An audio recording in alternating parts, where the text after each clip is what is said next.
Numbers chapter 19.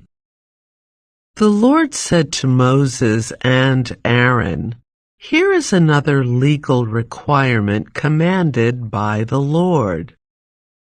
Tell the people of Israel to bring you a red heifer, a perfect animal that has no defects and has never been yoked to a plow. Give it to Eleazar the priest, and it will be taken outside the camp and slaughtered in his presence. Eleazar will take some of its blood on his finger and sprinkle it 7 times toward the front of the tabernacle.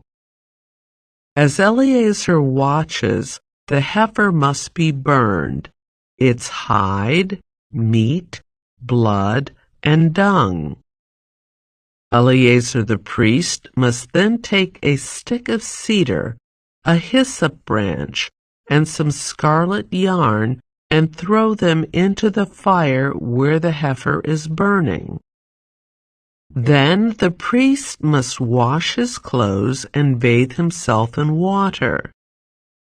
Afterward, he may return to the camp, though he will remain ceremonially unclean until evening. The man who burns the animal must also wash his clothes and bathe himself in water, and he too will remain unclean until evening. Then someone who is ceremonially clean will gather up the ashes of the heifer and deposit them in a purified place outside the camp. They will be kept there for the community of Israel to use in the water for the purification ceremony. This ceremony is performed for the removal of sin. The man who gathers up the ashes of the heifer must also wash his clothes, and he will remain ceremonially unclean until evening. This is a permanent law for the people of Israel and any foreigners who live among them. All those who touch a dead human body will be ceremonially unclean for 7 days. They must purify themselves on the 3rd and 7th days with the water of purification. Then they will be purified. But if they do not do this on the 3rd and 7th days, they will continue to be unclean even after the 7th day.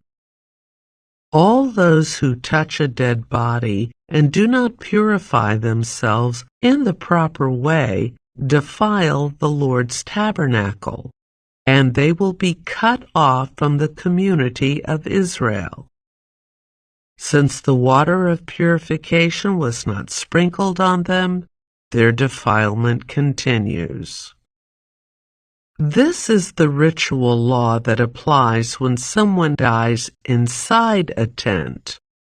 All those who enter that tent and those who were inside when the death occurred will be ceremonially unclean for 7 days. Any open container in the tent that was not covered with a lid is also defiled. And if someone in an open field touches the corpse of someone who was killed with a sword or who died a natural death, or if someone touches a human bone or a grave, that person will be defiled for 7 days. To remove the defilement, put some of the ashes from the burnt purification offering in a jar and pour fresh water over them. Then someone who is ceremonially clean must take a hyssop branch and dip it into the water.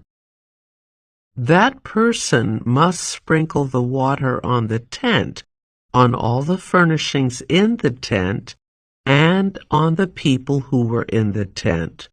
Also on the person who touched a human bone, or touched someone who was killed or who died naturally, or touched a grave. On the 3rd and 7th days, the person who is ceremonially clean must sprinkle the water on those who are defiled. Then on the 7th day, the people being cleansed must wash their clothes and bathe themselves, and that evening they will be cleansed of their defilement.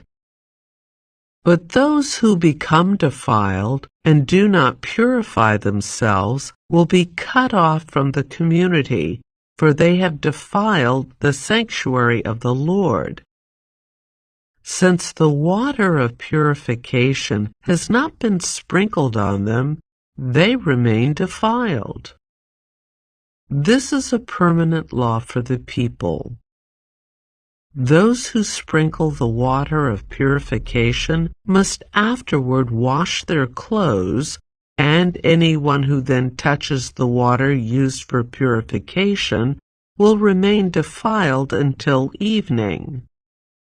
Anything and anyone that a defiled person touches will be ceremonially unclean until evening.